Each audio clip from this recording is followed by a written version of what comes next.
Physical symptoms जिसको हम कह सकते हैं कि जहाँ पे वेस्टिबुलर प्रॉब्लम्स आती है तो वहाँ पे अधिकतर हिली एरिया में जाओ या फिर आप कहीं पे झूलों के ऊपर बैठ जाते हो, तो झूलों के ऊपर बैठते हो तो झूला जब ऊपर जाता है, नीचे आता है, जब वो ऊपर जाता है तब कुछ नहीं लगता है, जब वो झूला नीचे आता है तब हमें डर लगता है, एकदम साँसें एकदम फूल सी जाती हैं या रुक सी जाती हैं या बहुत ही डर सा लगता है, ठीक है? तो कहीं न कहीं ये जो होता है कि वेस्टिबुलर में जब हम झूले पे बैठते हैं तो वहाँ पे हमें हमारी ब्रीदिंग के ऊपर भी अफ़ेक्ट होने लगता है। इवन हमारी जो क्या बोलते हैं डर एक यानी इमोशंस के अंदर भी एक चेंजेस देखे जाते हैं, तो ये काफ़ी हद तक होता है। आपने देखा होगा कोई बच्चा ऐसा है कि वो झूले के ऊपर बैठने के लिए मना ही करता है, उसको झूला पे बिल्कुल पसंद नहीं, झूला देख ले तो वो दूर भागेगा, डरेगा उससे। तो यानी बच्चे का कुछ तो वेस्टिबुलर प्रॉब्लम है, उसने कुछ तो सफरिंग किया है, कुछ तो फेस किया है, उसको प्रॉब्लम आई है, इसकी वजह से बच्चा उस चीज़ से बच्चा दूर भागता हुआ आपको दिखेगा। तो ये एक वेस्टिबुलर प्रॉब्लम्स होते हैं और जैसे जी मचलाना, जैसे गाड़ी में बैठ जाने के बाद उल्टी हो जाना, जिसको हम कहते हैं कि वॉमिटिंग हो जाना, तो ऐसे अगर कुछ बच्चों के या किसी व्यक्ति के अगर ऐसे कुछ प्रॉब्लम दिखते हैं तो उसको वेस्टिबुलर प्रॉब्लम कहा जाता है। ये नॉर्मल लोगों के अंदर भी होते हैं, ऐसा नहीं है कि स्पेशल बच्चों के अंदर ही होते हैं, लेकिन नॉर्मल बच्चों के अंदर भी ये काफ़ी हद तक देखे जाते हैं।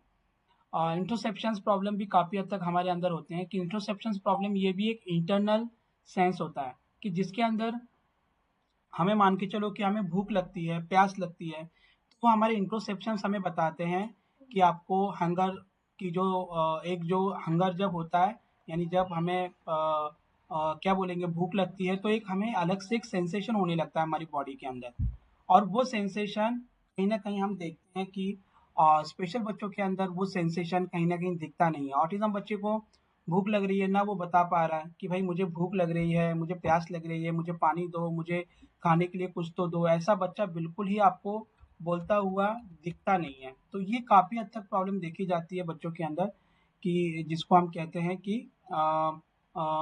इंट्रोसेप्शंस प्रॉब्लम उसको कहा जाता है। उसके साथ-साथ एक लास्ट वन है जो प्रोप्रोसेप्शंस प्रॉब्लम होते हैं कि जिसके अंदर हम बॉडी कोऑर्डिनेट नहीं कर पाते हैं। यानी बॉडी के जो भी अलग-अलग जो पार्ट होते हैं, जैसे मेरा हाथ है, जैसे मेरा पैर है, जैसे मेरी आँखें हैं, जैसे मेरा शोल्डर है, जैसे मेरा उँगलियाँ हैं, तो इन सबको अलग-अलग जो बॉडी के जो पार्ट्स होते हैं, उन बॉडी के पार्ट्स को झुकना नीचे, नीचे झुक जाना, खड़े हो जाना, बैठ जाना, पैरों को फ़ोल्ड कर लेना, हाथों से कुछ उठाना, रखना, तो ये कोऑर्डिनेशन जो होता है, बॉडी के जो पार्ट्स को यूज़ करना होता है, वो काफ़ी हद तक ऑटिज़म बच्चों को या अदर डिसेबल बच्चों को नहीं आ पाता है।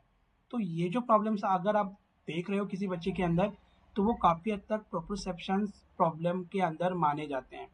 तो वहाँ पे हम ओटी की बहुत सारी exercise as a occupation therapist जैसे मैं आपको बताता हूँ कि बहुत सारे हम लोग ओटी की एक्सरसाइज यहाँ पे बच्चों के लेते हैं कि जिससे बच्चे के इंट्रोसेप्शन, वेस्टिबुलर, प्रोप्रोसेप्शंस ये सब प्रॉब्लम्स काफ़ी हद तक कम हो जाएँ। ओके?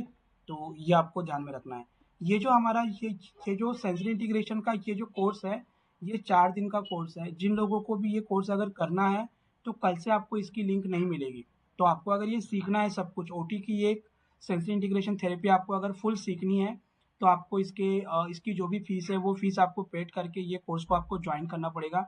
तब जाके इसके ऊपर आप प्रॉब्लम के ऊपर आप सॉल्यूशन, थेरेपी, इंटरवेंशन प्लान कैसे बनाने होते हैं, वो आप सीख पाओगे। तो ये आपको ध्यान में रखना है कि आज का जो सेशन है वो एक आपको इनसाइट देता है कि क्या प्रॉब्लम्स होते हैं बच्चों के अंदर, कौन-कौन से एरियाज़ में प्रॉब्लम्स होते हैं। तो ये मैं आपको आज के सेशन में आपको एड्रेस करने वाला हूँ, आपको बताने वाला हूँ। लेकिन आपको इनके ऊपर अगर काम करना है, आपको अगर ये फाइंड आउट करना है कि कौन-सी प्रॉब्लम है, क्या प्रॉब्लम है, तो उसके लिए आपको फुल 3 दिन का आगे का 4 दिन का जो कोर्स है, वो 4 दिन का कोर्स आपको जॉइन करना पड़ेगा। ओके? ठीक है। तो जैसे मैंने आपको अभी यहाँ पे बताया कि जो हम अपने आँखों से जो नॉलेज है, वो नॉलेज हम अपने आँखों से 83% हम अपने आँखों से नॉलेज को मतलब ग्रहण करते हैं। ग्रहण करते हैं यानी क्या? उसको हम आँखों से एक्सेप्ट करते हैं। ठीक है? आँखों के थ्रू हमारे 83% हमें नॉलेज मिलता है। 83% जैसे यहाँ पे लिखा है 83%। ओके? उसके बाद 11% जो है 11% हम अपने कानों से इंफॉर्मेशन लेते हैं। ओके? कानों के द्वारा थोड़ी सी कम इंफॉर्मेशन हमें मिल पाती है, लेकिन आंखों से सबसे ज़्यादा इंफॉर्मेशन हम लेते हैं, जो कि 83%।